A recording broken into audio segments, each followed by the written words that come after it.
welcome back to the Let's Make Food from Food Kitchen. Today we're making roasted green chilies. And I've got some Anaheim green chili peppers here. These were brought over from New Mexico in about 1854, if I'm remembering my numbers correctly, by Emilio Ortega. Hoping that name's right. If it's wrong, I'm going to put something right about here. Anyway, he brought them to his home farm in California, started growing them. They're a really nice mild pepper. This is your average size, so they're pretty good size. You're going to get quite a bit out of them. They were grown to have a little bit more of a meaty flesh to them rather than having a thin shell.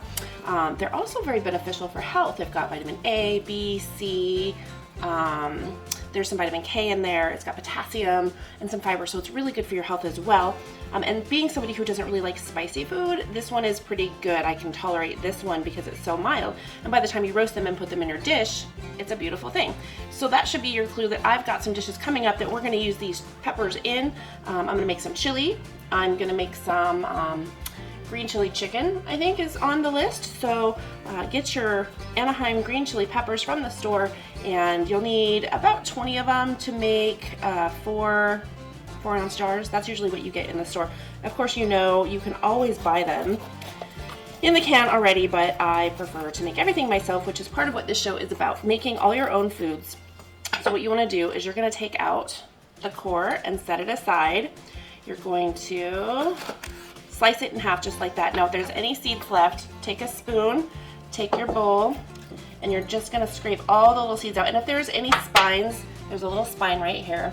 You just wanna take any of that extra, I guess, guts out, the spines that are in here. You don't want any extra. I've got 2 baking sheets. They're lined with parchment paper, and you're simply gonna set them on there.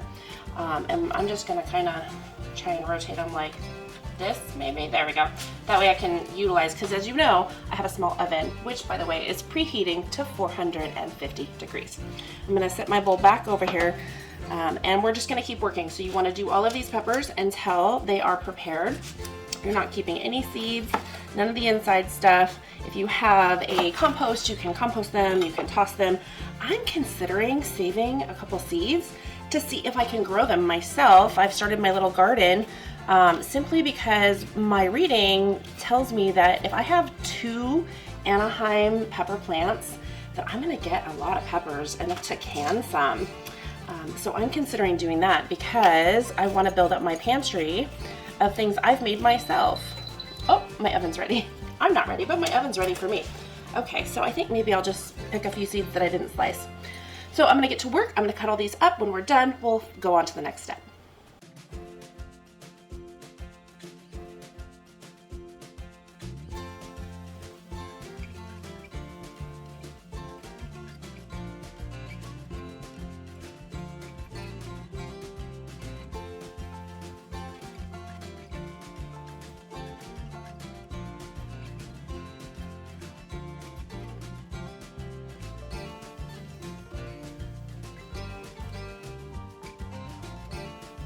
We're ready to put these in the oven, 450 degrees. You're gonna bake them until you see the skins. They're gonna start to bubble and blister a little bit. They might start to turn a little bit brownish. We don't want them to burn or scald, so we're gonna keep an eye on them. 15 to 25 minutes is gonna be your average. It depends on your oven, what kind of baking sheet you use, because they hold heat differently. So really keep a close eye on these. Once they are all blistering, pull them out and we'll go on to the next step. While those are baking, I'm gonna clean everything up. I'm gonna get out 2 pot holders so that it doesn't burn my counter, and I'm gonna get out a large bowl and a towel. Our peppers are roasted, they're looking good. Let me just get you a close-up and you can see what these look like. So if you notice, like the skin's pulling away here, that's perfect, that's what we wanna do. I've let these cool for probably 3 or 4 minutes before I turn the camera back on. I'm just gonna take my tongs and I wanna put them all here in this bowl. Once we've finished that, we're gonna cover it with a towel, and we're gonna leave that towel 15-20 minutes. The reason we do that is we want the skins to start separating from the flesh so they're easier to peel off. There's one. Oh, it won't let go. So you just do it without holding the tray. That might be easier. They've turned nice and soft. I think it went 19 minutes is how long these baked for. And I had to halfway through switch the racks because With this oven, the bottom rack's really close to the burner, and so I didn't want them to burn on the bottom. Depending on your oven, you might want to consider taking a look. If one rack is cooking more than the other, then go ahead and just swap them halfway through.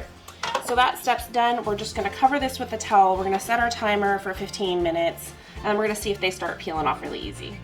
I'm ready to go ahead and start the next step in our process. I'm just going to remove the towel and set my bowl over here because I need my workspace to peel our peppers and then chop them up. So I'm just going to find a spot where I can easily grab the skin, and it should peel off pretty easily, like so. And don't be worried if some of it doesn't come off. You're going to put it into strips and dice it up anyway. So this one came off in 3 different parts. If I can get this part, it'll be 3 different parts, just like that. And this is what your skin should look like when you're done. Just going to set it over here in my bowl and keep going. I want to get all of these peeled and then dice them up and put them in my jars. I'm not going to make you sit here and watch me go through peeling all 20 of these Anaheim peppers. That would be boring. So I'm going to cut up a couple of them enough to fill a jar, and then I'll let you go on with your day. This one's not peeling, so this one might not have cooked completely through. That, or I didn't let it sit long enough because it's coming apart, which is okay. Like I said, we're just going to chop them up anyway. They don't need to look pretty. Although if you are going to do a presentation where you've just got some whole peeled peppers, you might want to just consider cooking it just for another extra minute or so, just to make sure that that skin's going to peel off nicely. All right, I think I have enough here to go ahead and fill one of my jars, and I have cleaned little 4-ounce jars. And the reason I use the 4-ounce jars is, number one, I'm not going to use a whole ton of these in one recipe, typically speaking. And most recipes do call for that 4-ounce jar because that's what you buy at the store. If you have one that got a little bit charred like this one did, it's okay to leave that. I think it's like a testament to, hey, look, I roasted these. But if you don't want to see that, simply just chop it off, that little piece, and put it in your discard bowl. Not a big deal. What you want to do, I'm going to put this up here so you can see what I'm doing. A lot of these came off in little shreds, which is great because you want to put them into strips about this size. And so I'm just going to take the whole pepper, and they cut really easily. I got a few that peeled off whole, most of them kind of shredded, which tells me that I either need to let them steam longer or bake them just for another minute or two. But I was watching them bubble, and I didn't want them to char more than they already were, because as you can see, there's a few spots that did char. So that's where I'm at with it. I'm okay with letting them shred up. So I'm just going to strip these up like so. I'm going to put them all in one long pile here, and I'm going to dice them very small. So your pieces should be about, let's say, this size. Once you've got them all chopped up, we're going to put them in our jar and close them up. So as far as storage goes, you have a couple of options.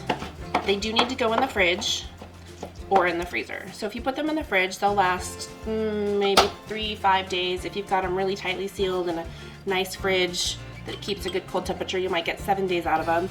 The other option is to freeze them, and they should last about 6 months in the freezer. Of course, the third option, there is a third option, would be to can them. However, you can't can them in a hot water bath. You do need to pressure cook them. Hot water bath canning is only safe for high acidic foods like your tomatoes and things like that. So if you want to can them, you've got to have a pressure cooker. And you can, as far as I understand, you can do that in an Instant Pot, which I have one. I've never canned in them just because it's so small. How many jars are you going to get in there at one time? Although these, I suspect you could get a pretty good amount. All right, so there's my 4-ounce jar filled up, ready to go. I'm just going to put my lid on it, and I'm going to put one in the fridge because I'm going to make some chili coming up. So get your stuff ready to go for that. Before we make the chili, though, I'm going to make some bone broth because we need beef broth. So go find some bones, some oxtail bones or some knuckle bones or something that you can boil down with some stuff. Get that ready to go for the next episode, and then it'll be the chili. So I'm going to finish this up. I'm going to put some in the freezer and one in the fridge, and we'll be ready to go. Thank you so much for joining me here today in the Let's Make Food from Food Kitchen. From my kitchen to yours, let's make food from food. That's one more puppy.